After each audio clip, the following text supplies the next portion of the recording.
Hey everyone. Good morning. I am here. Let me get my picture back right here. Too much stuff.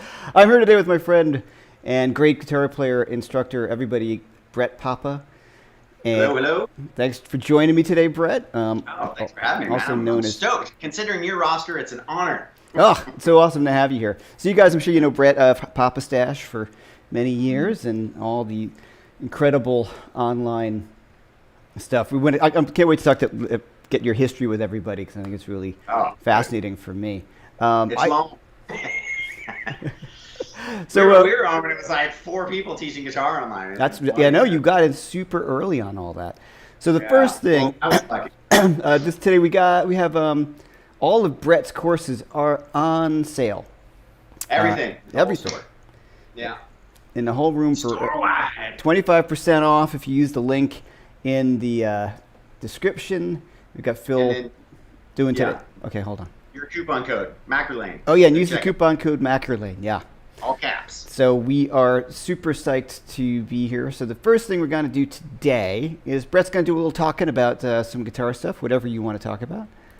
All right. We're kind of loose What are you today. going to talk about? Well, you were. I'll talk about whatever you want, man. Well, you know, Love. let's talk about your biggest course. One of the ones is the caged course, right? Yeah, it's funny by like a landslide, and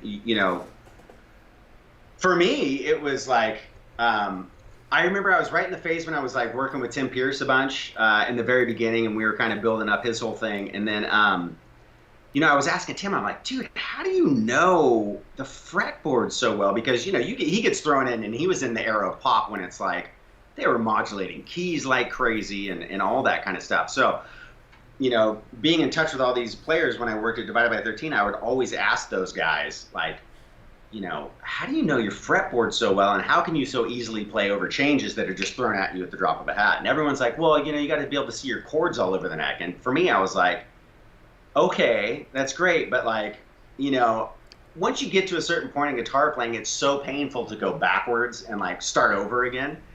And I never got super into knowing chord inversions, and I played 80s rock, and there's not a whole lot of chord inversions going on there. So Yes, there um, is. yeah, well, but I didn't see it that way, We didn't But know. Yeah. yeah, and so I used to go out to Wild West Guitars all the time, and they had because the guy that would repair my stuff was out there, and they had a Guthrie Govan clinic. And so before the clinic, we were all hanging out backstage, and I was like, well, this is the guy to ask, right? Because, I mean, I don't know if anybody is as terrifying as that guy on guitar. So I'm like, what really got you to be able to know your fretboard really well? And he's like, cage system, hands down, go look it up. And I'm like, what is that? And he's like, I'm not even going to tell you anything else. Just go look that up. And so for me, I went home, and I'm a True Fire subscriber too, right? So this is way back in the day, like when there was barely anything on there. And I think maybe Brad or somebody had a course. Brad Carlton had a course on it, Hmm. and it like I turned it on, and I'm like, it literally took me like a minute, to see what he was doing, and I was like, oh my God, this is it. It wasn't so like when you put it all together, like it's like, oh right, this makes sense, but it's using common chord shapes. So instead of thinking like I got to learn two strings at a time all over the neck and my notes all over my fretboard and blah blah blah, it was like the cliff notes to learning your fretboard quickly. And then so what I did from there is I'm like, well, this is amazing, and I started working with it, and then I made a video, and I think it's my most popular video ever on YouTube.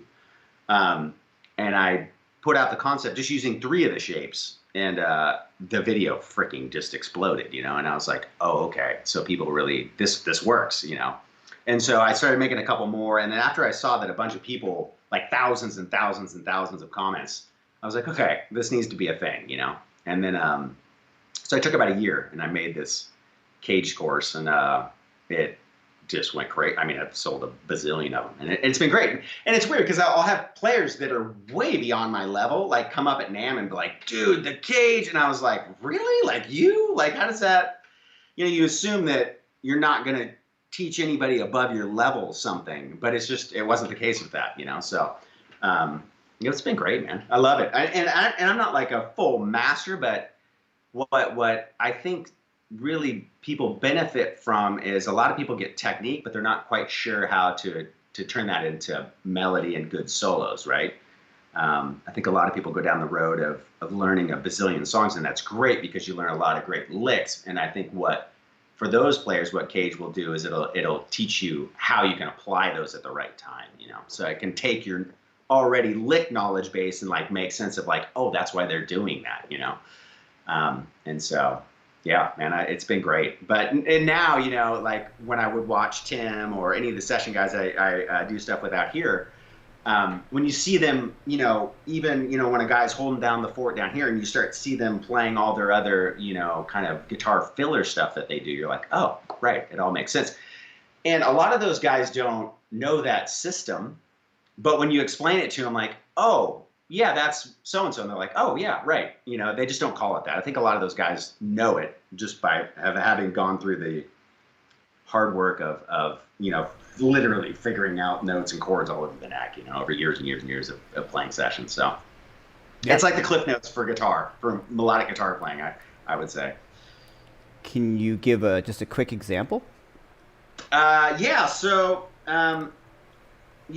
Cage is all based off of like, cowboy chords, right? So if you think of the word caged, it's C-A-G-E-D, right? So it's those shapes like C, and then an A, right? And then a G chord, E chord, and a D chord. Now the trick with Cage system is these are all open shaped chords that have, open strings. So you would have to imagine that your first finger was like a movable capo, and then Cage will make sense, right? So say I had to play that C chord, up the neck farther. Well, you have to, envision your first finger being like a movable capo. So in this instance, this chord shape would be a C major chord. But if I went up, to here, now it would be an E major chord, and it's still that same shape, but I'm having to compensate for where those open notes would be. So now this is an E chord, right? With a C shape, okay? Now where that all comes into play is when you're in one spot, and say you have a, major blues progression, right? So you got A major.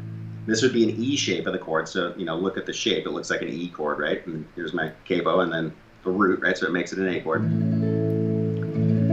Then the next would be a D, which would be this A shape. Okay? And then you'd have an E up here, so you can use that same shape. But what happens is you start to be able to not have to move up here. There's an E here too.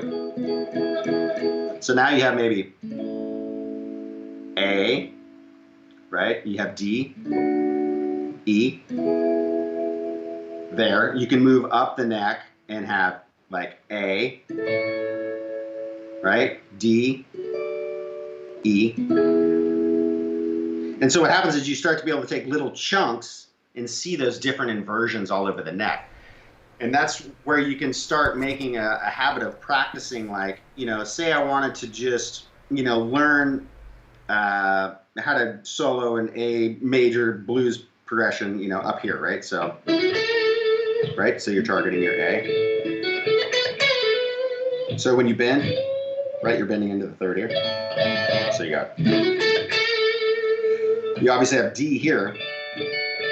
And what's cool about the Cage system is people get really hung up on the modes, right? And learning how the modes work and all that stuff.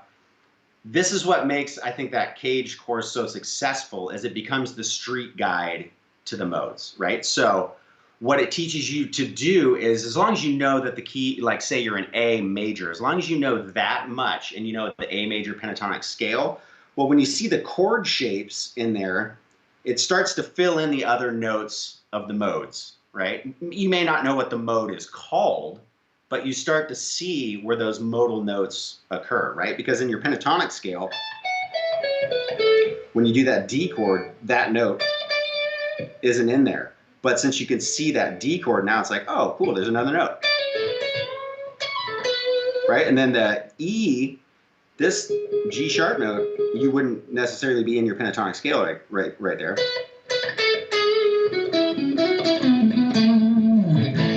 So you start to see all those little notes around in one area, and it's like, oh, suddenly your pentatonic playing becomes so much more colorful, because now you realize, oh, that note isn't in there, but man, it sounds really good when you go over to that E chord to hit that note, right?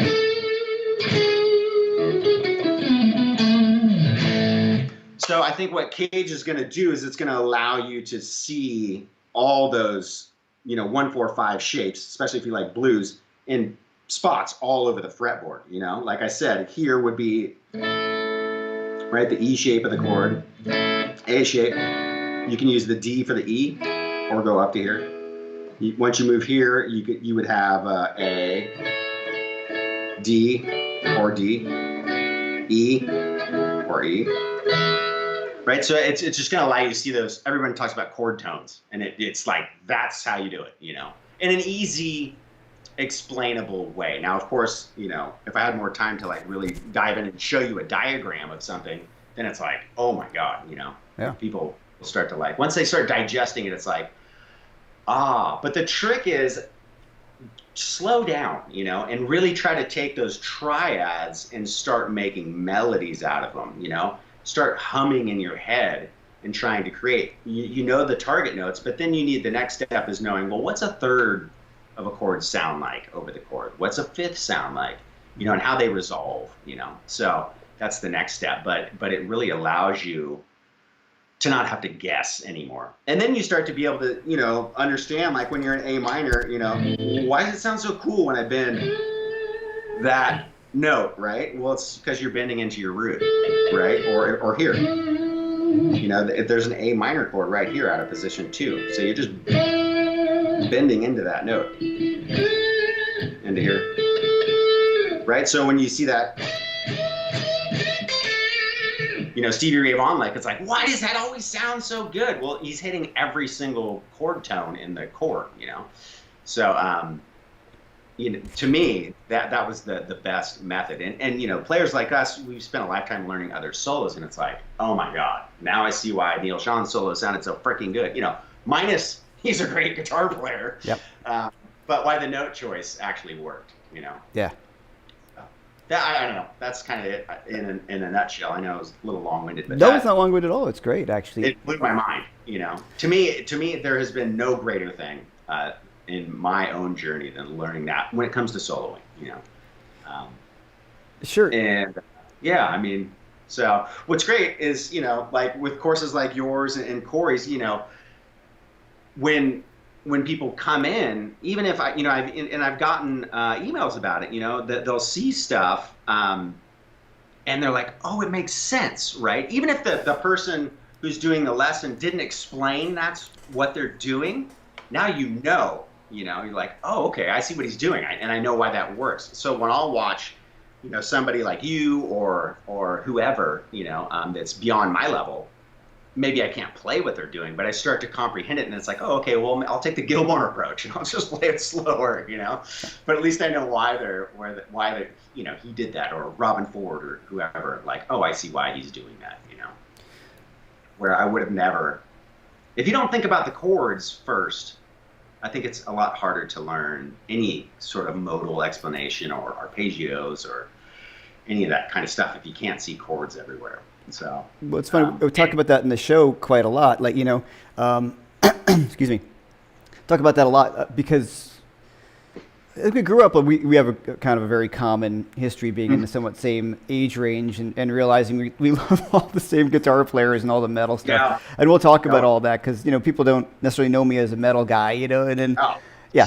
Jeff is a terrifying metal player. If you guys don't, that's one of the things and not to cut you off, but one of the things that I remember vividly being in my studio in California, and I think it was like an Instagram post you played in it. You were ripping on some like hard rock thing, and I'm like, I've watched every single one of Jeff's, and I think I own them all, of Jeff's courses, and I have never seen him do that. I had no idea you could do that kind of stuff. And then when we got together, like the Ingve stuff, I was just like, bro, like this economy picking. I'm like, dude, you're a metal master. You freaking got that stuff. Well, it's true. You know what I mean? Like, or were you playing me your old tunes and stuff? And I was just like, well, now that explains everything, But, sure.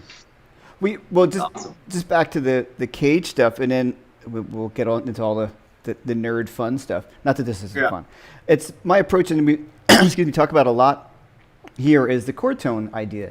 So you know, people, I always kind of bust on people about the KH thing being from. I'm always like, well, learn. I joke at first because you need to break away, as you have said, you need to break away. It's an entry point into getting it all together. And then you break away from it from after a little while. You're like, oh, okay, so now I know E is E, G sharp, and B, and I know where they are. Yeah, and any guitar player who says they don't think about shapes at some point, no matter what level you're on, I think they're full of crap. Yeah. Yeah. Because it's funny because people around town, like even big session guys, they're like, don't learn that. And I'm like, well, how do you know what to play? And it's like, well, I can see my chords all over the neck. I'm like, dude, that's the same thing. Yeah, exactly. Yeah.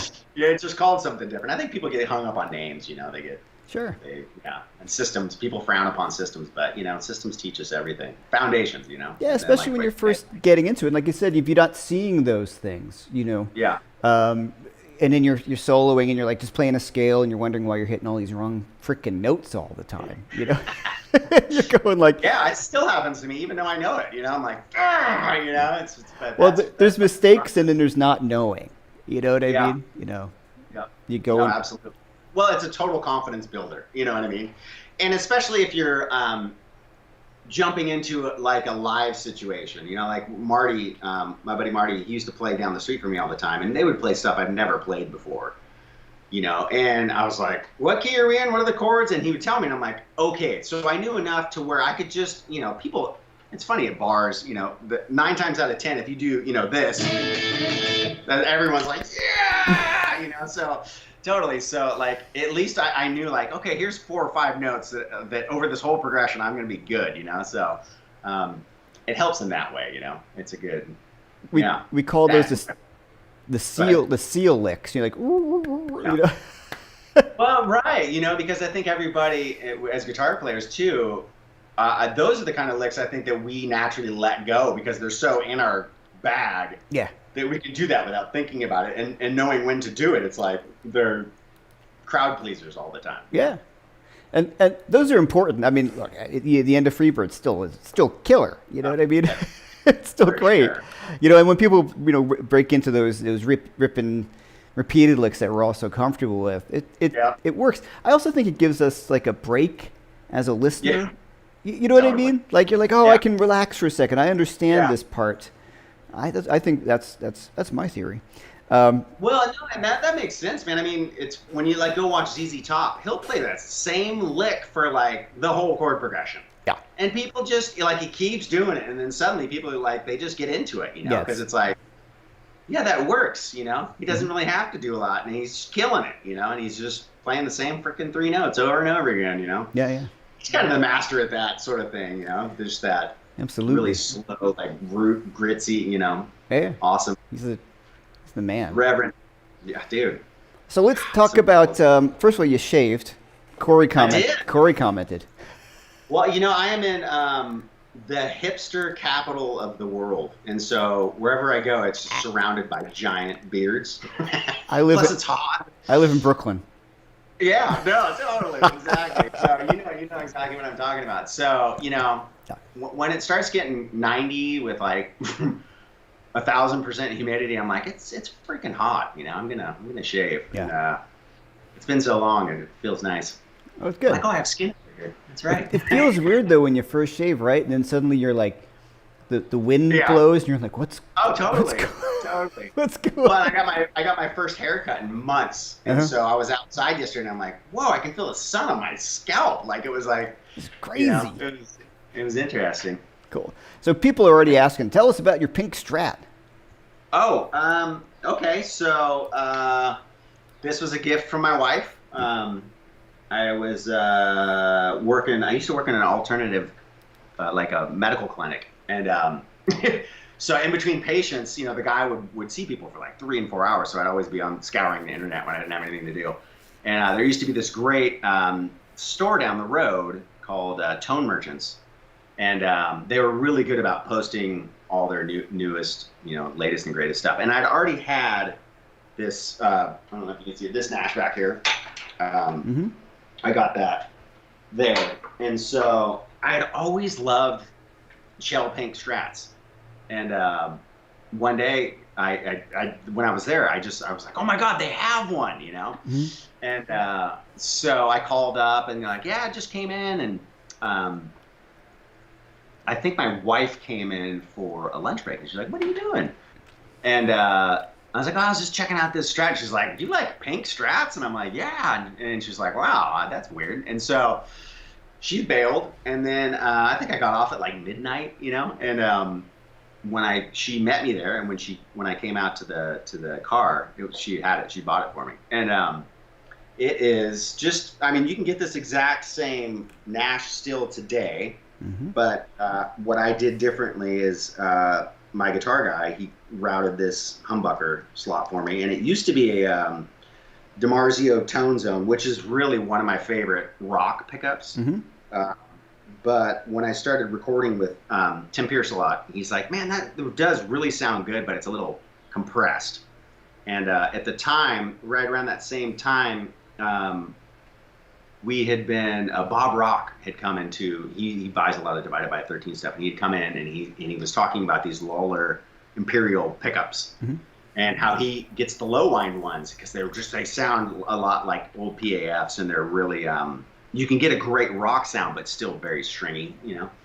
And so when Tim said that, I'm like, oh, well, I'm going to go check out one of those. And so I dropped that in. And then I think I think they're called Specials, the single coils. So it's like a 60s Strat pickup with a little bit more output. Yep. And I hate, and I don't hate anything except for this, the volume knobs are on Strats. I can't. I've tried to adjust every possible way, and I think my pinky naturally kind of hits right here, and so I was always, turning my volume down or up or whatever. So I'm like, I can't do that, and so he moved that, and for about 8 years, this was the only knob that worked. I don't typically use. I mean, we were talking before this, like when I play live, if I switch the pickups more than 5 or 10 times in a whole show. Mm-hmm. It would be a miracle. And so I think just growing up watching Van Halen, I'm like, he just has one pickup and one volume knob. That's all I need, right? So as a kid, I'm like, that's it.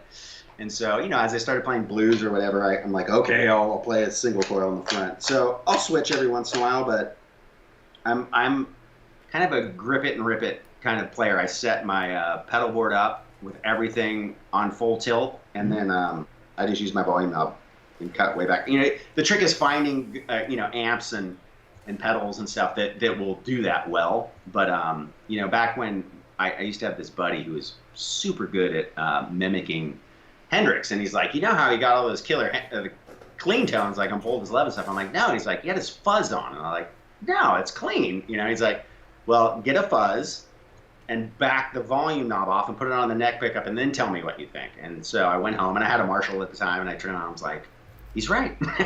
That's that sound. So I just kind of took that as my, I'm going to do that with everything, and it's worked. Now, since I've got auxes and stuff, I've actually figured out, I can turn an amp up, and that's really a lot of the sound that I like. So, and with this guitar now, I just basically, what you hear, I just plug straight into the heads. I rarely use pedals unless it's a live situation anymore. And this Strat's been great, man. Every once in a while, being in Nashville, a lot of players really mess with the tone knob a lot. And so after you see that enough and the potentials of the cool sounds you can get out of it, and I've seen you do it, mess around with them too. So I'm like, okay, maybe I'll put a tone knob back on there just for an effect, almost like a pedal, right? So I can manipulate this tone knob, and it gets, it's almost like having a pedal. So especially if I want to just plug straight in, it gives me more tonal options too. So I hooked that back up. But the Nash thing is just, I liked custom shops at the time, but when I was first starting and stuff, that was just way out of my price range. I can't, I was like $4,500 for the Strats I like. I'm like, here's a guy that they're $1,800, and I used to do demos at Wild West Guitars, which has the most insane guitars hanging on the walls, and I would take my Strat in there. I'm like, maybe 1 out of 50 sounds better than this thing, and I just don't care what guitars look like. I mean, obviously, right? Yeah, it's a cool look. Yeah, well, and people are like, dude, how can you stand that beat up look? And I'm like, I don't have to think about it. If I bump it into a table or my kid scratches it, it's already beat up. Who cares, right? Yeah, yeah. So, but a huge part of the thing for me with Nash was the necks. I just like them when there's no, you know, real gummy kind of, like my sweat's sticky. So when they, you know, these would come just oiled basically in the back with no finish really. And that's really what sold me when I first started playing them. And they were generally set up really well and sounded good. Like they all had like, and he was meticulous back in the day about pairing the right pickup set with the right guitars. So they're not always Lawlers, you know, sometimes they're Fralins or whatever, you know? Yeah. So consistency wise, when I would go into Tone Merchants, and they were a pretty good sized dealer for Nash for a while, they always sounded good and played good. I played like 50 of them, and maybe 2 were just like, yeah, you know, but they're very consistent where when I would play back in the day, Fender custom shops, they were not consistent. And for the money, I was like, there's no way I'm going to spend $4,500 when it needs a setup and the frets aren't that great. And, you know, now they've changed. I mean, their stuff's great now, but still, $4,500 isn't something everybody can do, you know? No. And you know, at the end of the day, they're all parts guitars in a way too. Yeah. So it depends on really how good the parts are, and Nash uses good parts, and then how they put them together. So there's no magic necessarily.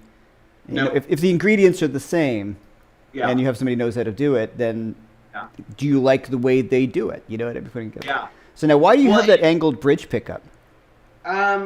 Okay, so the real story, I always loved how they looked. Yeah. But the real story is this guitar. You know, a lot of guitar bodies now come routed, even Fenders come routed with a humbucker, and I'm like, I just don't want to take that much wood out of the guitar because this one was not that way. It was routed for a single coil. Right. And I'm like, well, let's not take any more wood than we have to. So we literally just put.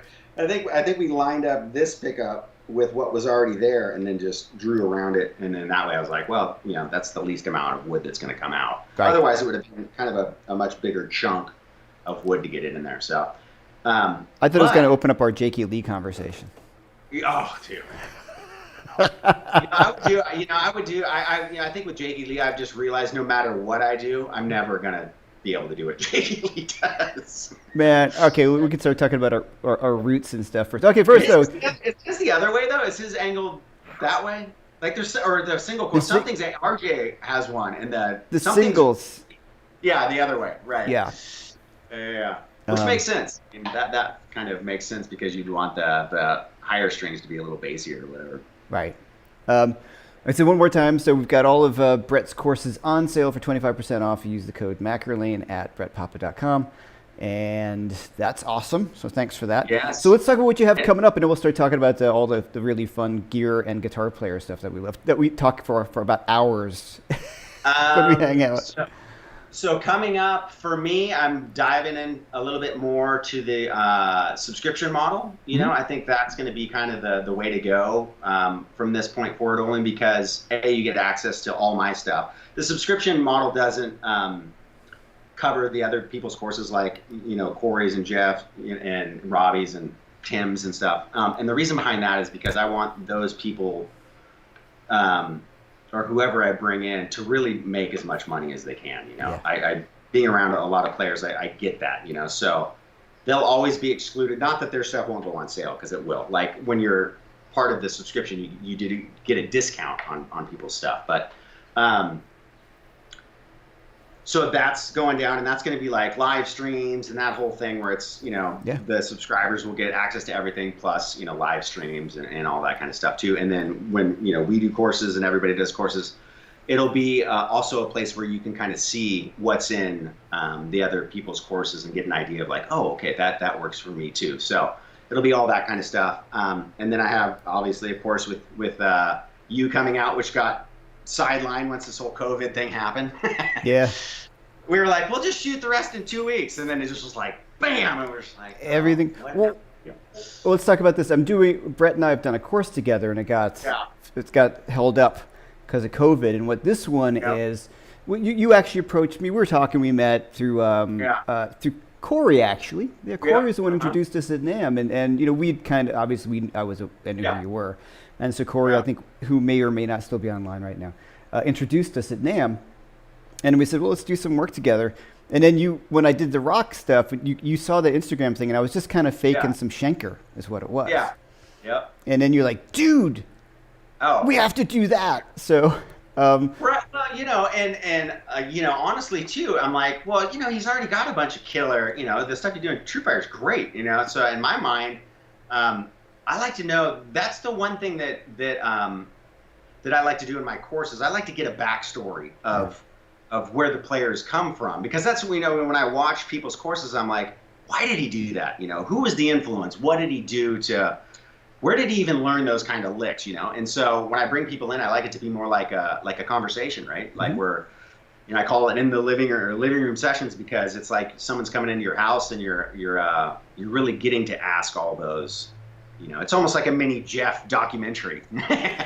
So, yeah, I mean, when I saw that you could do that when we talked, and you're like, oh yeah, and you started going down the 80s, I'm like, wow. And then when you first came out, because you came out twice, right? I mean, I feel like you came out one time and we were shooting and you started playing Clapton, and I'm like, dear God, you own that style too. So I'm like, okay, this has got to be just about Jeff and his influences. Because then you started doing Beck, and I was like, really? Like, this guy's the style master. So, yeah, I was like, well, what would be better than Clapton, Beck, or Cream, and Schenker? I mean, because Schenker is hard. Like, I remember trying to learn some Schenker stuff, and I'm like, what is even going on? But then you freaking blow that stuff out like nothing's happening. I still feel the same way, but you're always very complimentary. And the one thing I love about watching your show is you're always so supportive of everybody's on. And what we love, no, I mean, it's in the true sense that we're such fans of guitar. Dude, totally. And guitar players, and we could just talk about this shit for hours, as we've done, hanging out, talking about all these things. And it's cool. But what I thought was really fascinating was your history and how you got started in all of this. Which, right. Can you talk about that? How this all kind of came out? I thought it was it's really fascinating. Back to when I worked at that clinic, we would work from like 10 till like 2 in the morning sometimes. And, in where I lived at the time in Newport Beach, stuff didn't stay open very late, maybe 10, but there was this like old school 70s straight out of the mafia steakhouse.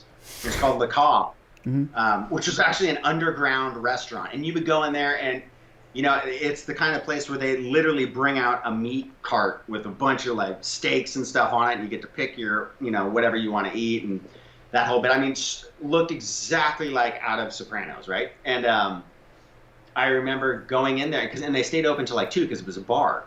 And I walked in there one night, and I had grown up with Marty Schwartz. We went to high school together, rode the bus together, since like 8th grade or 7th grade, and but I hadn't seen him in years. And I went in there one night, and a band was playing. I'm like, that band sounds freaking great. And I went in there, and sure enough, it was Marty. I was like, no way! He used to play in this band called Plan B, and at the time, I believe he was teaching like in an elementary school. And so we kind of like started, I would go down there and we would play fairly regularly, like once a month. He played every week. So I would go down there and then, fast forward like maybe a year, I was getting married, and I had them play for our wedding, and it was freaking awesome. But I remember then he's like, man, I don't know what I'm going to do, but there's this, thing called YouTube. Have you heard of it? And I'm like, no. And he's like, I might start posting stuff on YouTube and see how that goes. And I was like, huh, okay, whatever. And then obviously I went home and I'm like, what's YouTube, And I was like, wow, there's old like rat footage. And like, like my mind went straight to like, okay, people are going to post bootlegs, so I got to go check this out.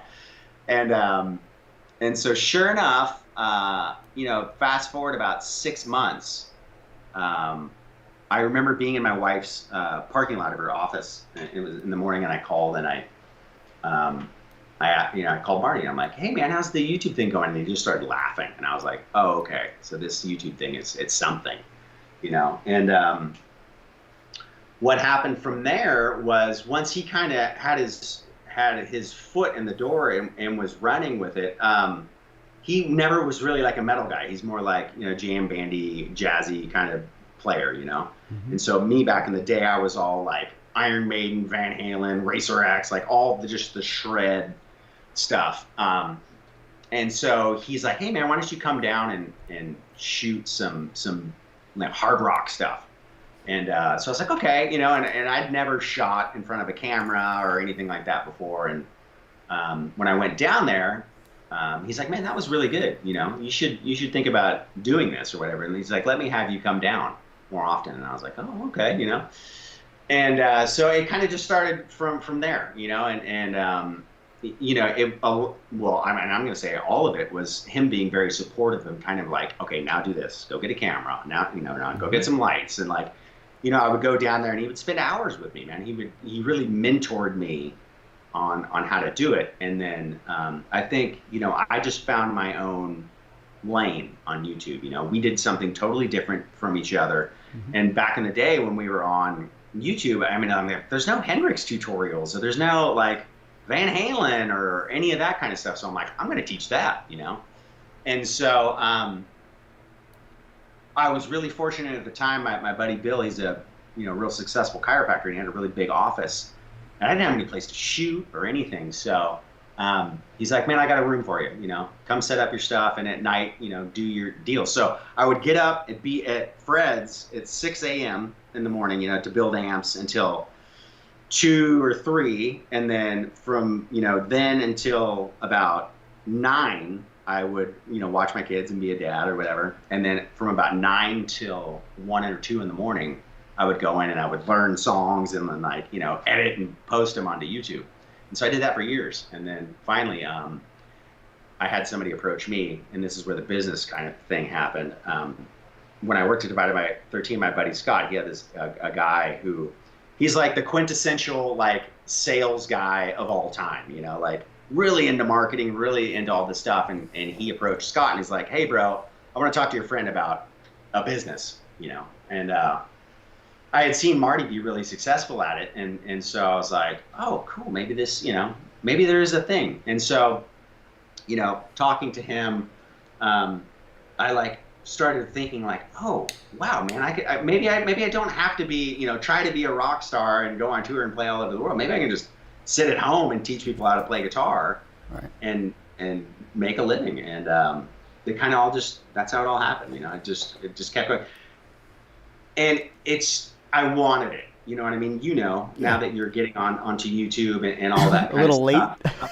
late. Yeah, well, it doesn't matter. I mean, I tell people that, it's a worldwide audience. There's room for everybody. But the difference between the people who succeed and the difference between the people who don't is the people who succeed, and this is true in the session world and, playing live for touring guys. For the people who make it are the ones that focus, stay home, and keep their eye on the prize. You know what I mean? They, sure, it's good to network and go out, but the Pete Thorns and all these, YouTube guys, Rhett Scholl and Rick and, all these very successful Marty, there is not a day that goes by that Marty will not have filmed something in the can, done. And if he goes on vacation, he's filmed 2 or 3 weeks out, like the most disciplined, hardworking people you'll ever meet. Rhett, Rick, they're all the exact same way. And Tim Pierce, he still does sessions all day long, you know what I mean? So right. Like, he'll do sessions all day and then shoot video,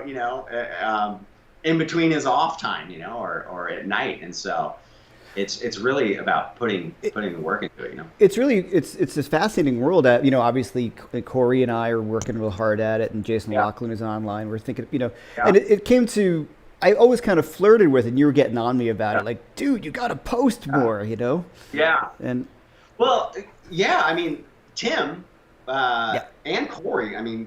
Corey, it's funny when we first started talking, and I still think he would like to do the session thing, but I'm like, bro, like, you're a world-class guitar instructor. Like, dude, what do you, like, yeah, sure, do the session thing, but man, like, you are an amazing teacher. You too, like, we basically had the identical conversation, and me just know that it can, having the experience and it does work. This is how I moved, and all this other stuff.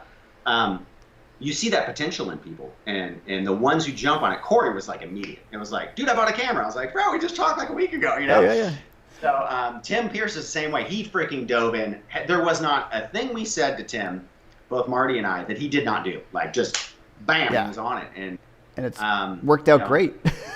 Yeah, well, right, and Beato too. Like, Rick's he's another example. And he's filmed thousands of videos already, and it's been a couple of years. You know, it's like there you go. You know, YouTube likes that. Apparently, yeah. And what's interesting is you coming from being a performer, and obviously nobody's a performer at the moment. It's getting comfortable with the idea of that. Okay, well, first of all, sessions in New York were never really existent for a really long time. Yeah, you know, they have not been existent for a really long time. There's some that happened, but it's Nashville now for any kind of thing like that. Home studios, nobody can afford to have a studio in New York. Like, it's really changed quite a bit. So for me, and then I'd be on the road, and I'd get off the road, and I'd have no work. And so the teaching thing was I just started at a really early age teaching like the National Guitar Workshop. I was actually their youngest teacher ever. No way. Yeah, at 20, I was like 21 or something like that. It was kind of crazy. So you've been doing that for a long. I didn't realize you were that young. Yeah, man. I've been teaching. So that was about 5 years ago, and exactly. So I was the youngest teacher they had, and then it just kind of felt natural. And I really enjoyed doing it, and I thought, well, I can make much more money doing this than I can doing a lot of other things, and it's steady because, like I said, you get off the road, and you know. Angus Clark's a great friend of mine, and he and I used to live together. We would trade jobs. Like, I'd go on the road, and I would send him to the job I was working, the part-time job that would allow me to go, and that he'd fill in. Then when I got off the road, he'd go on the road, and then I would take that job. It was the craziest thing. Yeah. Dude, you guys must have had some freaking 80s shred fest. Oh, man. Oh, yeah, it was fun. Yeah, definitely. And hanging out with Angus is always a ton of fun. His lessons are great, man. I love his courses. They're awesome. And we traded bands too, which is the funniest thing. Like, I was in a band. Nice. Yeah, he was in a band called Liquid Hips, and then Liquid Hips. Yeah. Nice. Well, hey, I did 3 records. We did a lot of touring. What happened was he joined this band called Naked Sun that was like about to get signed to. Liquid Hips and Naked Sun. Yeah. Good for him. And then he joined Naked Sun. They were signed to some big label. I can't remember what the real label was. It was like a real label. And then I got in Liquid Hips to be signed, and I started touring right away, and his band kind of got bogged down in nonsense. And then it all kind of worked out because then Imagine that. Then he was he was in Los Angeles playing with that band, and like someone who was with Kitaro, the New Age guy, saw him play and said, "Oh, there's Angus. He's on mine." And saw him play and said, "Hey, we need to get you in the band." You know, and so it all kind of worked out in this really kind of interesting way. But so these kind of things start coming around. BMG, Angus is talking about, okay, noise BMG. Thanks, Angus. Angus Clark, personal friend of mine. So it's been an interesting ride with this whole thing. And then however, like Robin's getting online. I've been really pushing him to do it, and then we all met for dinner, me, you, and Corey and Robin in Nashville. That was a ton of fun talking about all this sort of thing, and it's really cool. But I think what people really like about it is, that's right, Angus. Yes, he got the gig because he looked like David Gilmour. Kitaro loves David Gilmour, and there's Angus looking like Gilmour with the long hair playing a Strat, and that's how he got the gig. So there you go. Right. I didn't want to say that because you got it because you play great. That's how you got the gig. It was the licks, man. It was the licks. It's the guitar playing, Angus. It wasn't. If you sounded like crap, you would not have gotten the gig. Right. Anyway, and then he's doing a TSO and all these things like that. So, the online thing. It's a fascinating thing, and you've been in it for so long. And I heard of you. I was so not aware of YouTube and all these things in terms of the guitar instructional thing. And one of my students, Hendrik Fischbach, I hope he's listening, from Germany, he's like, "Do you know Papa Stash?" I'm like, I'm on an online lesson. I'm like, "No, who's that?" And like, "Do you know Marty Schwartz?" I'm like, "No, I have no idea." And he'd be like, I had a video with the hat, and someone commented about Marty. I'm like, "Who's Marty?" Like, so I completely, completely, dude. Yeah, completely. And I think I told you it was a very interesting. We talked about this. I was at NAMM, and I was really surprised in, especially this last year. It was me and David Grissom. We were hanging out. We were, great friend of mine. And then and I talked to Rick Beato about this too. I got to NAMM and I was like, wow, everybody on all the panels are YouTube people. Yeah. Like, and then it really struck me. And Rick and I had this conversation the other night, and he did a video on it talking about the guitar stars are really powered now by YouTube and Instagram. There's really, besides John Mayer, there's really no great guitar player in a big band. And we had this conversation, did a really interesting video on it, and it was totally true. So it makes perfect sense that the people who are on all these panels now would be either YouTube personalities, you know, like I don't want to say Rick's personality because he's a great player too, but you know what I mean, like. And then there's but it's part of it though. You know what I mean? There's a whole component to the show. You know, it is performing in a way. You know, still. Right, of course, but also then there's like, but then there's players too. Like you'll hear like for sure. Tom Quayle, like someone like that who's ridiculous, and his whole career is largely based upon, you know. Yeah. You know, for sure. Yeah, these play it online. Yeah, well, I mean, here in New York, New York in the background. Yeah. I was like, is that here? Because I'm right on the main road too. Brooklyn. Hopefully everybody's okay. So anyways, it was interesting because I think, you know, it kind of was spawned out of, you know, there's no, except country music, there's no real playing, you know, that happens all that much anymore. Or smaller genres. Of course, there's blues and stuff like that. There's the Bonamossas and all that kind of thing. But real mainstream music is kind of, with the exception of Mayer, is kind of been, you know, shunned. Now, I think an interesting thing has happened, though, with all of that, too, because I got into guitar because of songs, right? Van Halen and all these bands, they had great songs, but there just happened to be a really good guitar player, you know, that would do a killer solo. But, man, dude, Eddie or any of these guys, they're easily as good at rhythm as they are and song creation as they are, you know, lead playing. Ever. So I think the one downside of social media is become that now it is just me focused, you know what I mean? And watch me shred, and that's great. I mean, I'm not dogging any of these people, especially the people you mentioned. They can do it all, you know? But it's had an interesting turn. It's almost like what happened in the 80s, like it just became about shred, and then when people are like, it lost its thing.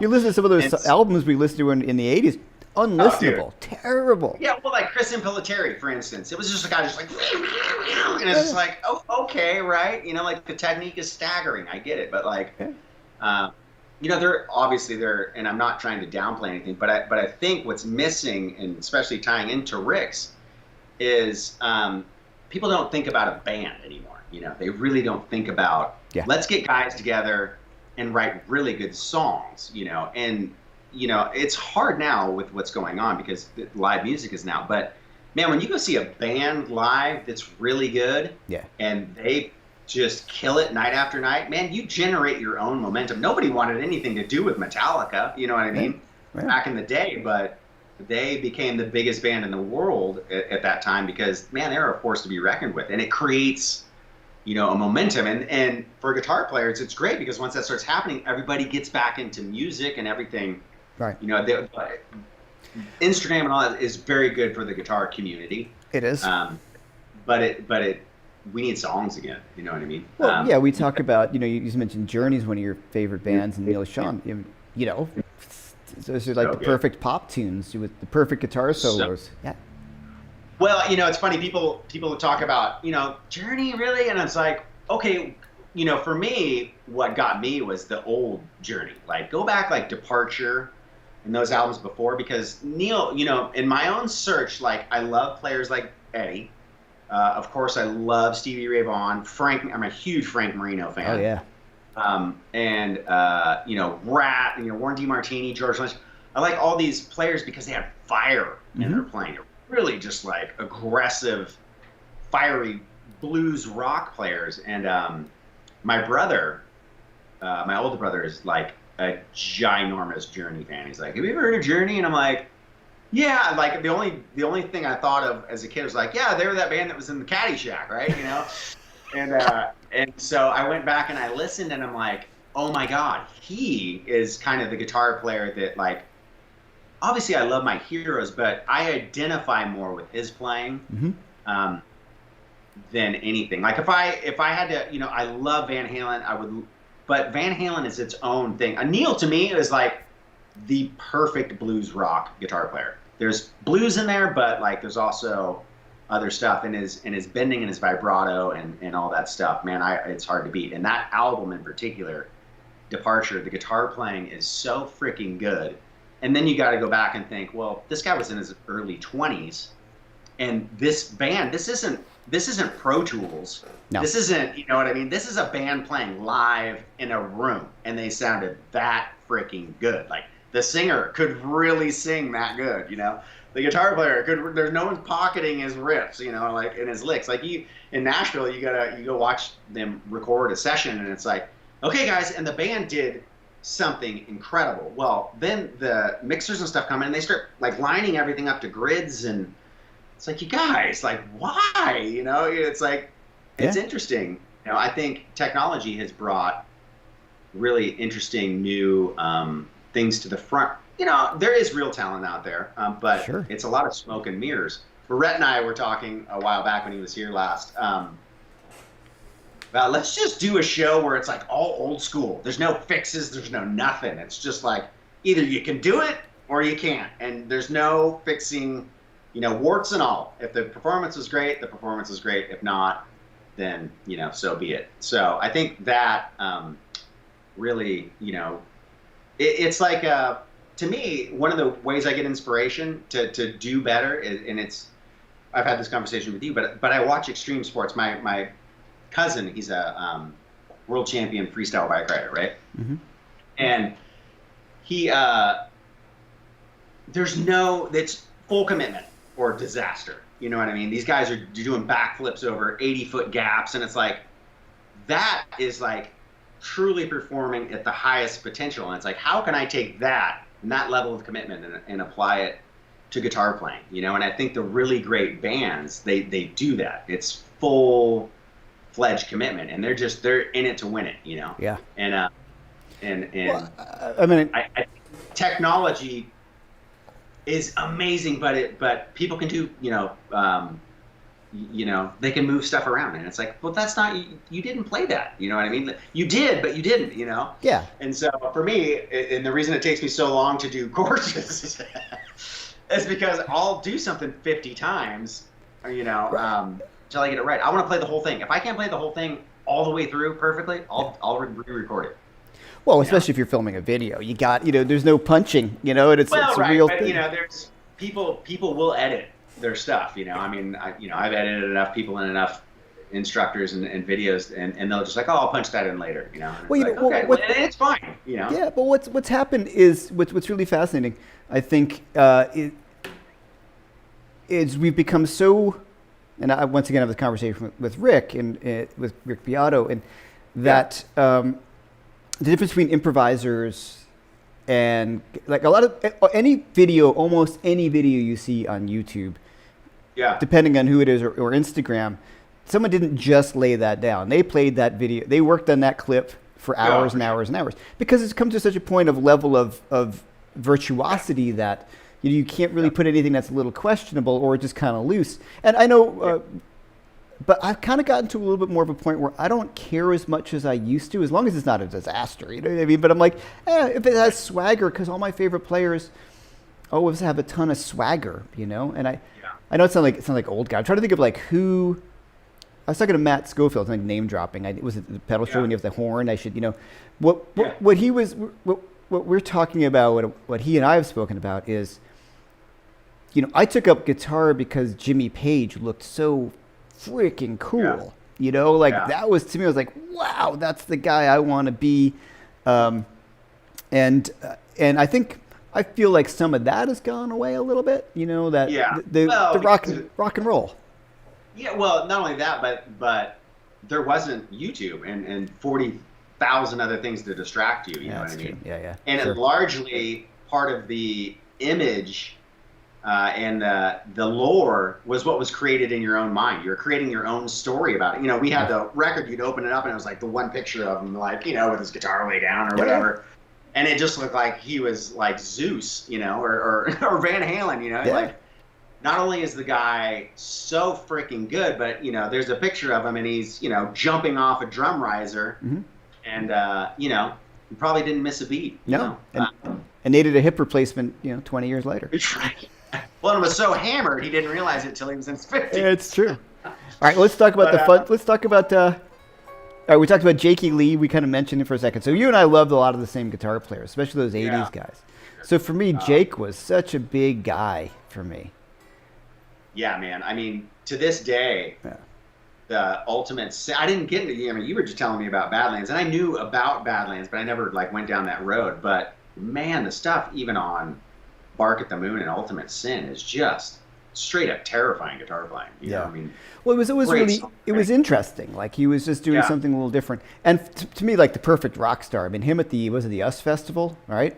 Yeah, oh yeah. Consummate '80s guitar stuff. Freaking hair down to here. Yeah, exactly. And it was just so wow. And I just love that still. I can watch those videos and go, it is what it is today in terms of you're older, and you're like, it's not really. I think he even said the biggest applause he used to get was when he used to roll around on the ground with a guitar. Oh, for sure. Yeah, because so we're keeping that in mind. So there's a lot of theatrics going on in his playing, but man, there's some really amazing stuff. And he said the Warren DeMartini. Oh my man, he's my favorite whole '80s bunch. Excluding Van Halen and stuff like that. Like his blues, rock feel and vibrato and stuff. I don't think anybody's better, in my opinion. He is like, master, teach me. What I really liked about him was it was Van Halen-y, but it wasn't a ripoff. You can tell there was some stuff in there, and it was interesting. I always heard him as being he has some Schenker in him, and then Schenker played with Rat on that for a minute on that unplugged thing. You know what I mean? So it was pretty funny in that sense. I was like, I knew I heard that. Yeah. Oh, that's hilarious. I didn't know that about. Yeah.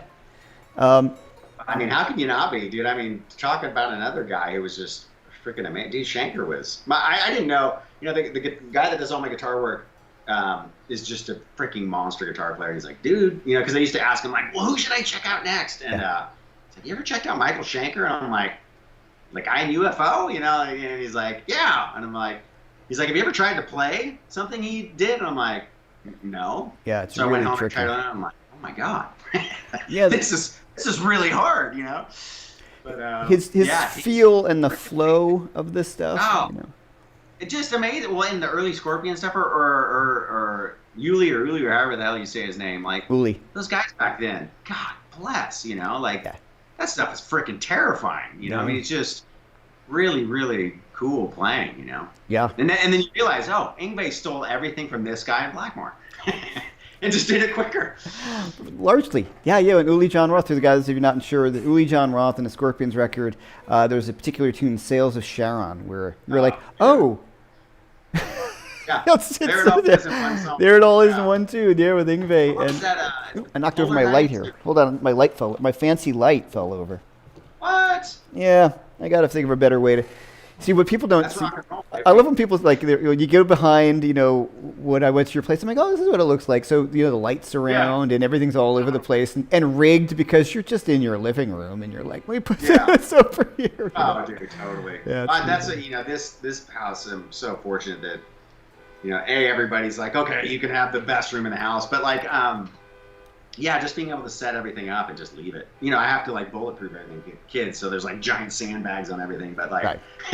but it's cool, man. I mean, you got great kids, man. Yeah, they're fun. Yeah, man. they're fun. Hey, does anybody have any questions for Brett? I think we're just. Someone mentioned. Oh, Michael John Sykes. Hell yeah.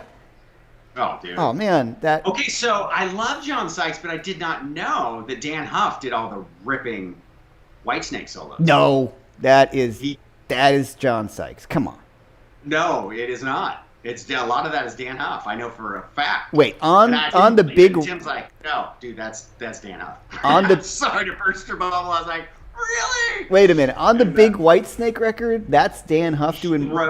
He wrote the songs. This is supposedly, and Dan Huff is amazing. I mean. Well, but a lot of people here know him. Yeah, of course. Supposedly, last minute, he was brought in and he did some of the really ripping solos on that really big album.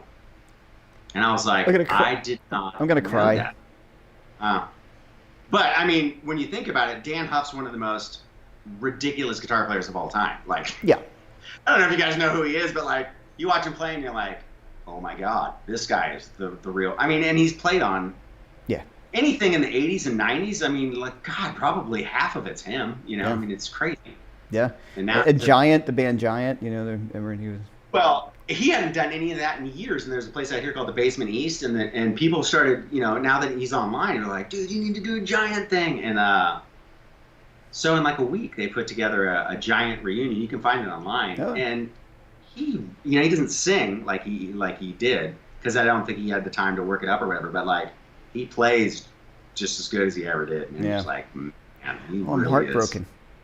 Yeah, well, I mean, maybe. I mean, it could just be lore, but, you know, everybody that I know that knows him, like, no, he played a lot of that stuff. So I was like, oh, man, because I like John Sykes, too. I mean, the playing's killer. He's a ripping guitar player. Well, the thing is, it's so stylistic. Like, when you hear him with Thin Lizzy on, like, Cold Sweat and, you know, Thunder and Lightning, that record, you know, it's pretty, you know, distinctive stylistically, you know. Yeah. So let's see if you have any questions for Brett, because we've been on for like an hour. Thank you once again, Brett Papa. Yeah, no, thank you for watching. Where's my window? Oh my God, I got so many windows on my computer open right now. Hold on. Hold on a sec. Sorry, guys.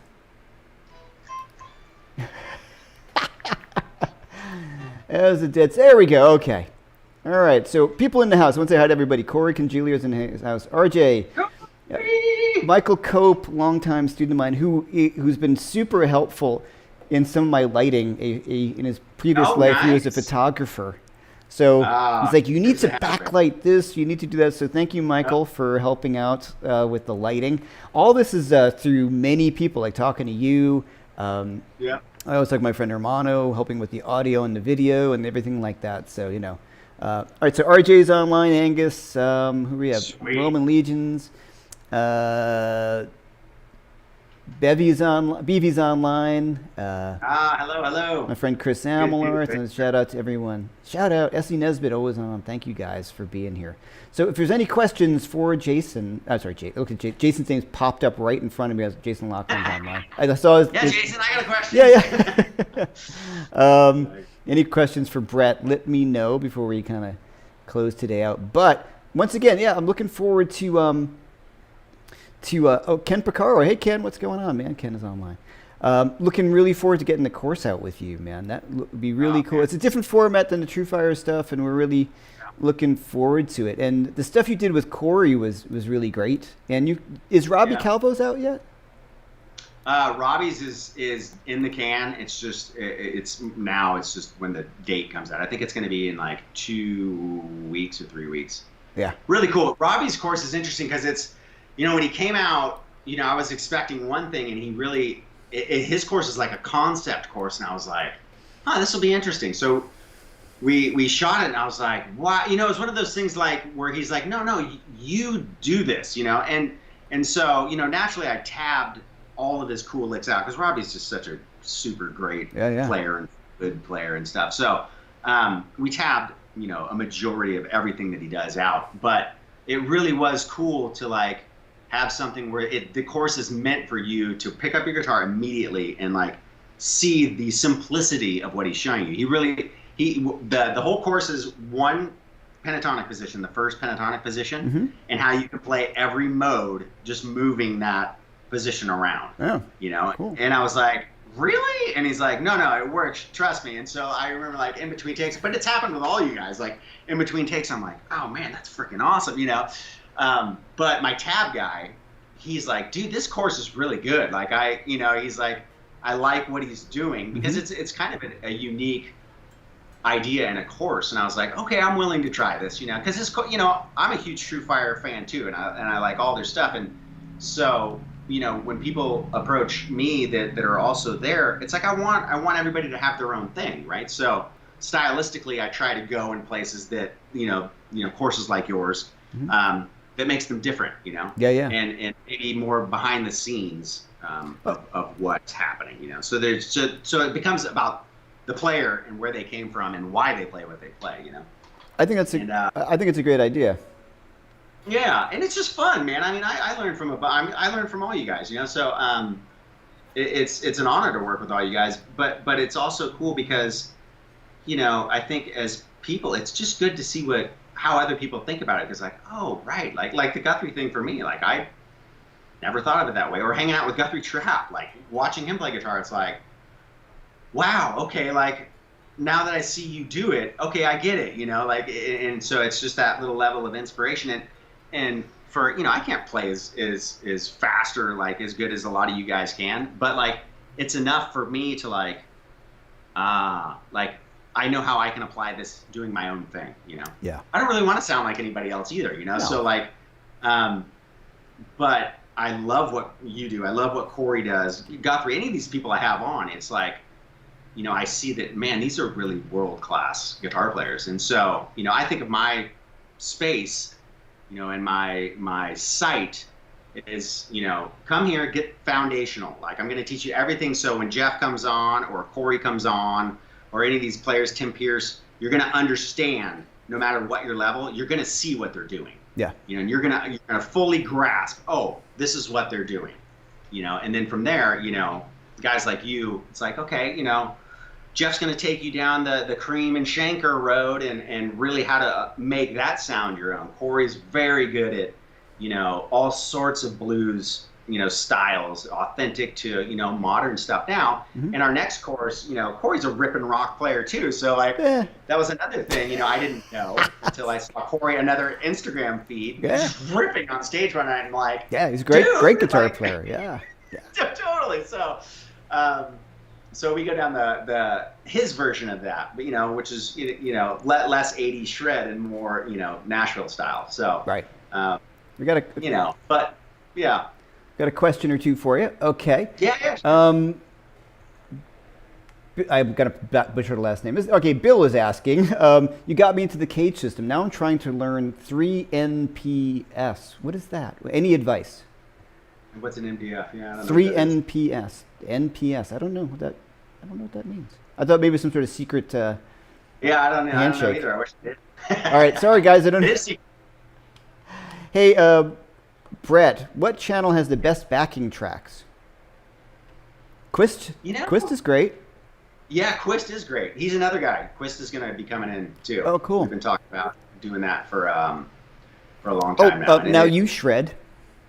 Oh, what's that? There's one called Now You Shred.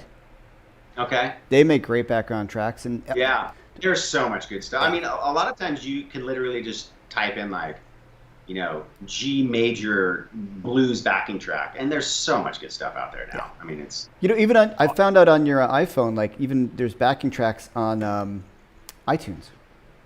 No way. Yeah, one of my students. So he said he puts on his Boss Katana with background tracks and just goes through them. Yeah, so there's backing tracks that are awesome. So what a world. Well, why not, right? Yeah, right. I mean, Totally. There's so many people with killer studios at home. Yeah. It's like, why wouldn't you do that? 3 notes per string. Oh. All right. Oh, see, I'm sorry about that. Thank you, Angus. Thank you. Question saying that again. What was the original? Yeah. I got it. Thanks, Angus and Phil. Thanks for straightening that out. Okay. I wasn't hep to the lingo. All right. Yeah. Okay, you got me into cage. Now I'm trying to learn 3 notes per string. Any advice?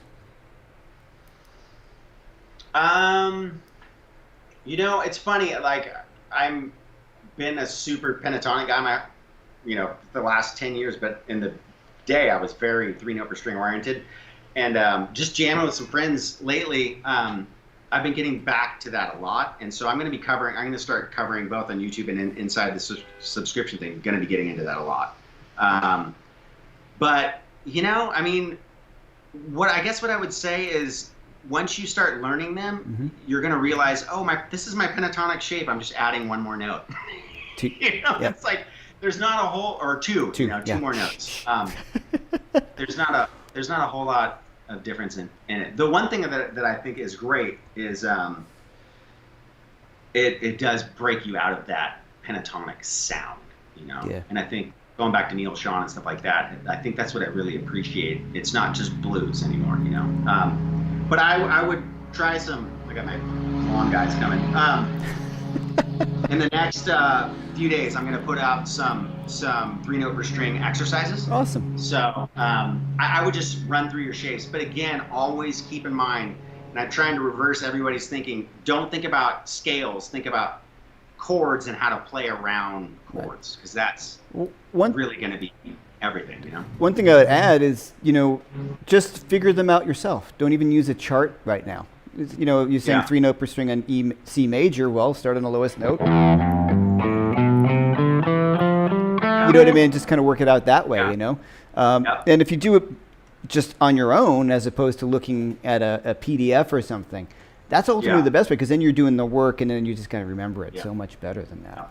Sure. Well, and it's funny because I'll watch guys now. I got so into the 3-note per string that a lot of players don't play the scale 3-note per string. They'll do like, that way, where 2 notes on something. I was like, oh, wow, that's a really cool way to do it too, Yeah. And so, but what I really started realizing is, oh, well, if you're going to play this chord shape, that's a really easy way to play right around that chord shape, It's like, and then I'm sorry.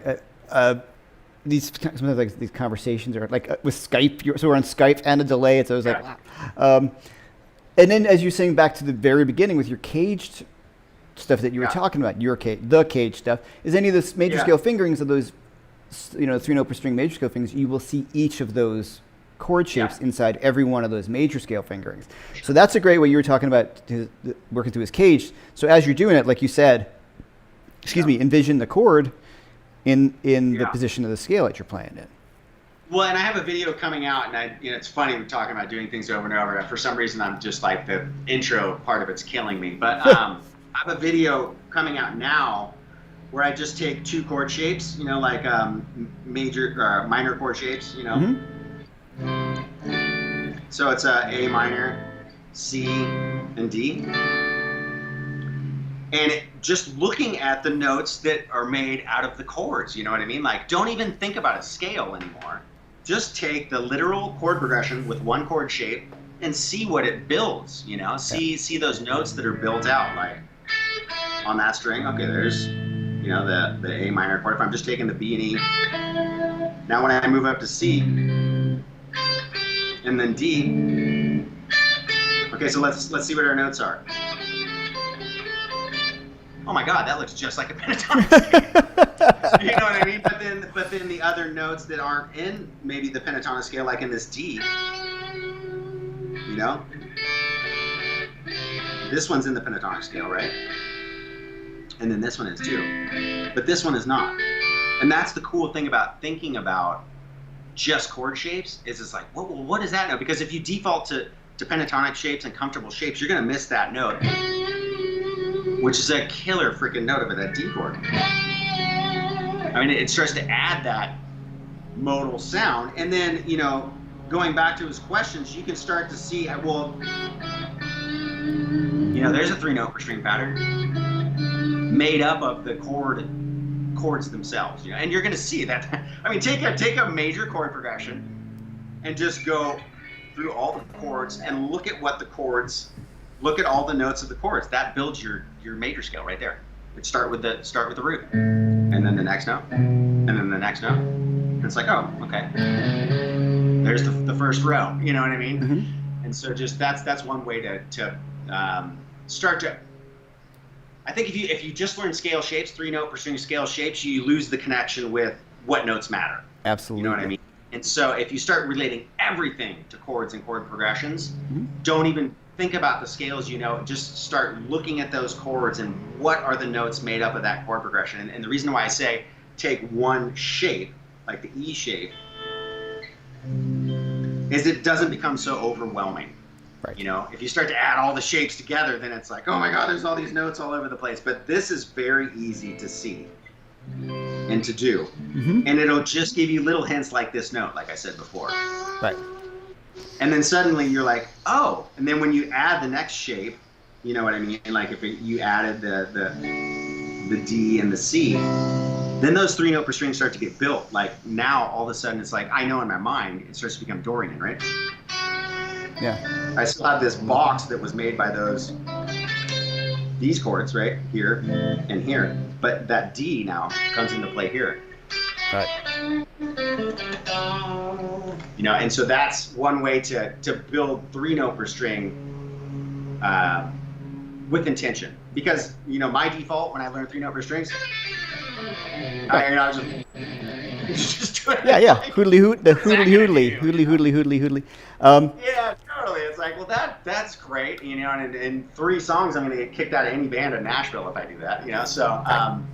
Well, I have a few of my courses at TrueFire on this chord tone soloing, playing the changes, and my Solo Explorer, the latest one, is the same kind of thing. It's like looking at, okay, here's my notes in my chord, here's the pentatonic scale, what do I need to add in, here are the chords on top of each other, and then you start to put it together. Yeah. It's so much better. Yeah. We got another question here.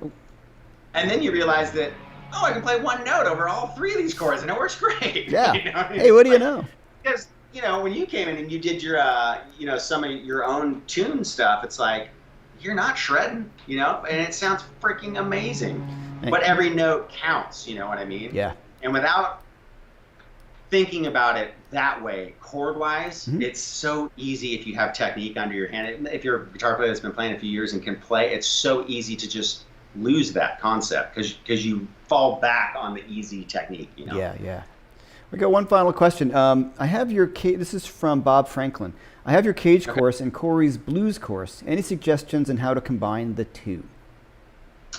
Yeah. So what I would do is, in Corey's courses, the song progression is always in the tab, right? And so what I would do is start to look at the chords in the progressions that he's playing over.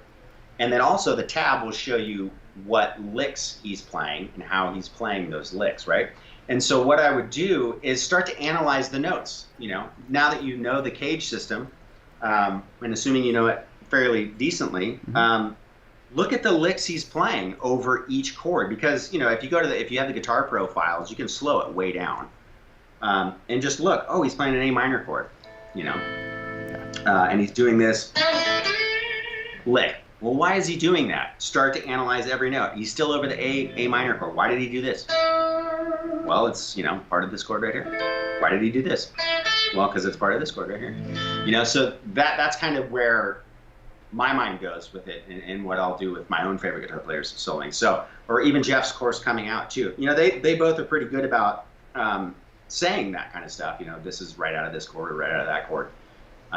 But now it becomes, the homework becomes analyzing what they're doing, or any of the players that you like. Take solos that you like, learn the progression, and then, if the solos, Gilmour's perfect for this because his solos aren't fast. And also they're not always common chord progressions, right? And so analyzing each note and why that note was played over what chord. Yeah. That'll really, that ties everything all together. And anybody's course from that point on, even if it's Robin Ford or anybody, you'll really start to see, that's why they're doing that, So at some point we can show you the road, but unless you go to that next step, like Jeff, you probably sat down and analyzed what Jeff Beck's doing for 1,000 hours. You know what I mean? Sure. Yeah. And now that you know how to see those chord tones and all that other stuff, it's like, that's why he did what he did. He's got his own internal recipe that makes him play the way he does. Yeah. But I need to come up with some sort of way to decode that. That works for me. But we talked about Gilmour, who is also going to be on the course that we're doing together. Yeah. Same thing. You find out all your favorite. So good too. Oh, well, was a fun one, and as you guys will hear when the course comes out, I also added in those Animal era harmonies, which are always so mystifying to me as a kid or growing up. Like when he does those harmonies, especially on Animals, I'm like, wow, that's so great. So we added some of those in, which was kind of fun. Man, the stylistically, this course, I mean, Jeff hit a home run on all of these already, because man, it really is the sound these guys have. Your Clapton playing is freaking ridiculous. I mean, Beck too. Beck is so freaking hard to get. I mean, all the bar moves and I didn't have to edit much of this course at all when it comes to playing. You know what I mean? I mean, it was just, you've got it down, and all these styles. But you have your own spin on it too, which is great, because you're not like, I'm like, I could take that and use it, and if I didn't do it in the context of a whole Beck song, it would just be a cool thing, and you've done that really well with all of them, I think it was funny, we had that conversation in one of my it was a funny thing at a gig. Somebody came up to me and said, "Man, I mean this in the most humble way. You're such a great guitar player. You sound exactly like Jeff Beck." And I'm like, and of course I don't sound. You're so much more than that, Jeff. No. But at that time, years ago, and I'm like, okay, of course I don't sound as good as Jeff Beck. I mean, right? So, does anybody? Right? No, that's what I mean. So I looked at it just like, so I'm really just sounding like a poor imitation of my hero. No. At that point, I probably was just, he's like one of those guys. I think I've used this analogy before of like, I look at like for me like Jeff Beck or like Steve Ray Vaughan. These guys are like, I'm a space nerd. So Jupiter is like that. It's got the largest gravitational pull, but you'll get destroyed by all the radiation. So you know what I mean? Like, so everybody who fell into the Steve Ray Vaughan thing, you're like, yeah, well, he already was Steve Ray Vaughan. So anybody else who sounds like him, who cares? So anybody who sounds so much his own thing that you can't do Stevie Ray Vaughan likes without sounding like it. Well, that's what I'm saying. So and then you find out, well, actually, he sounded like the guys before him, but he just did it in a more aggressive way. Yeah. Well, it's like bass players with Jaco Pastorius, if you're into kind of fusion. Like there's this whole school, and it's so easy to get sucked into it. So it was one of those eye-opening moments. I was a lot younger, and I'm like, so I was really into Beck, and I was working on all the bar stuff, which is a lot of work.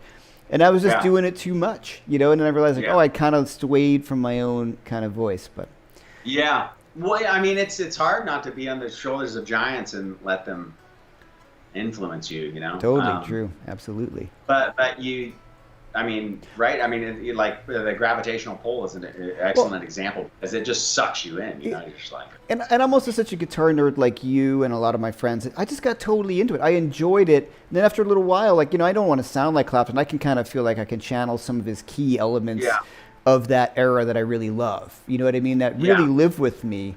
Or like, was it like Schenker or, you know what I mean? Those guys. Yeah, no, I do. And well, and I won't name the players I'm thinking of, but there's a few very well-known, players, blues guys out there too that you can like in an entire phrase you're like, yep, that's Clapton, yep, that's Frampton, yep, that's you know what I mean? It's like you can hear it and it's like their own. There is no them.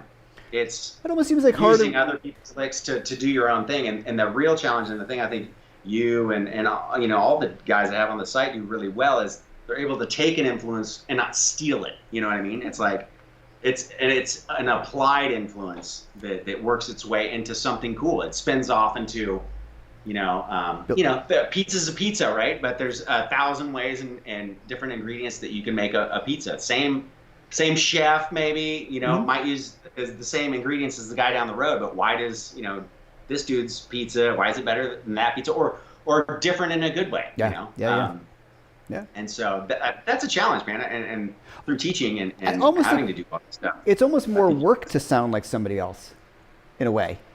It is. Well, and it's it's not as rewarding, man. No. I think we're not meant to copy everybody. I think as people, you have a creative force in you. I think what happens is people are too afraid to not sound good at the beginning. Yeah. You know what I mean? And they're too afraid to take that step and lack the confidence to develop their own thing. And it's just easier to copy somebody else. But reward wise, at the end of the day, if I can make the assumption, and I've just seen it with thousands and thousands of people, I've talked to them all over the world.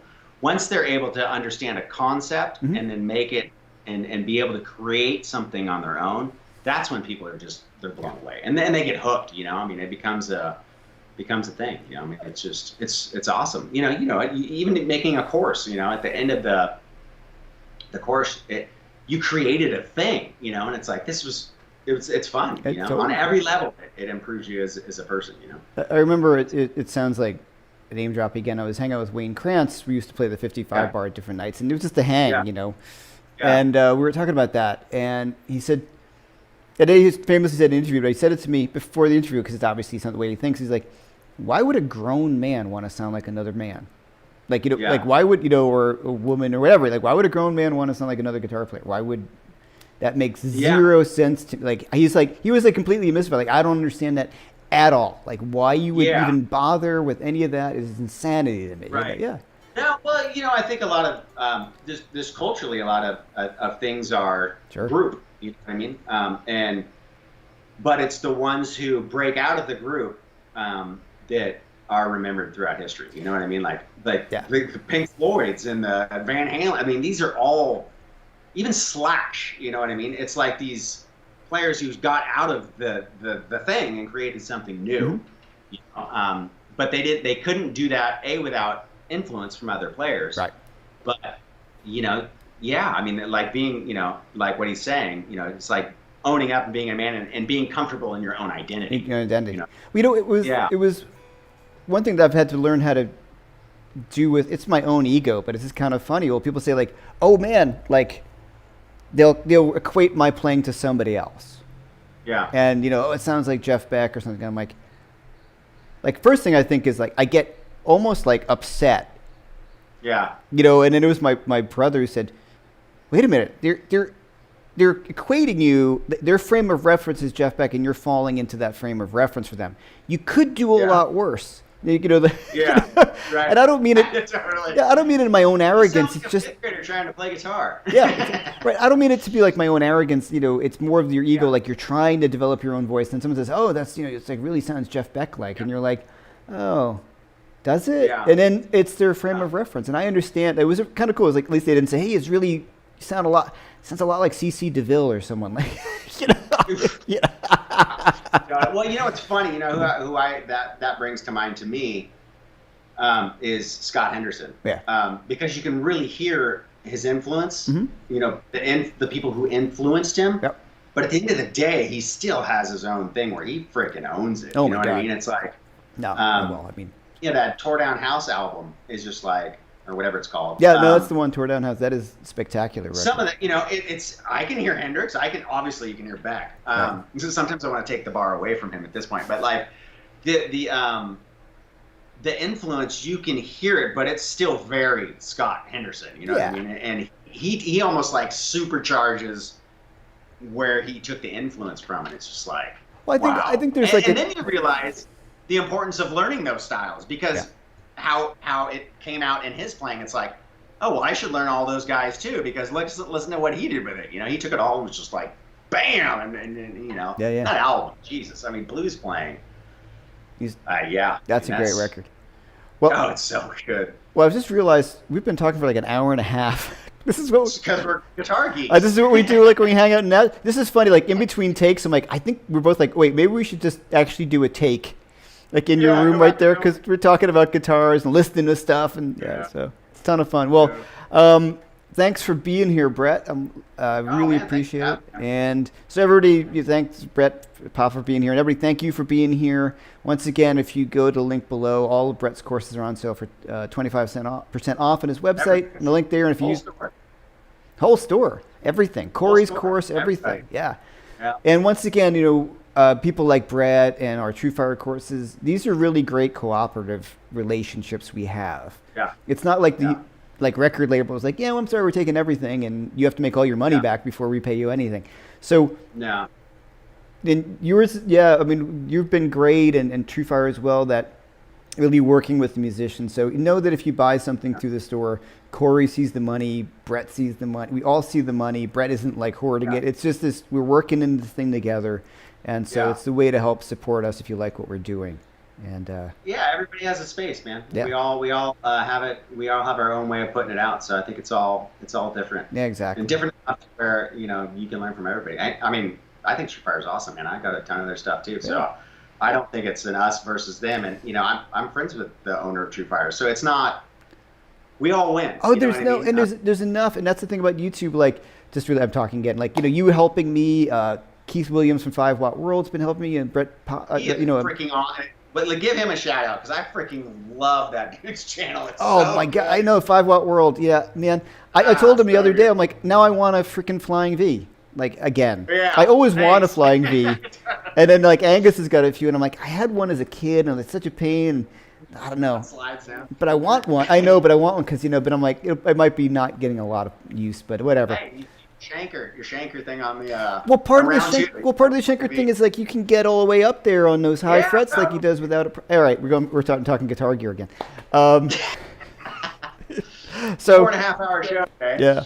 So Rick Beato, like all these guys are just coming out and helping me. and Corey and I, we're all like, everybody's just trying to help because there's plenty of room for everybody on this. And that's that's the one thing I love about this YouTube community. Like Tim Pierce, I've talked to him. He's been super helpful, so it's such a really great group of people, and I'm really psyched about all of that. So, well, and everybody understands in this community that, as musicians, when age starts to creep in or gigs start to dry up, people think that they're not worth anything anymore. And it's like, no, that's not true at all. No.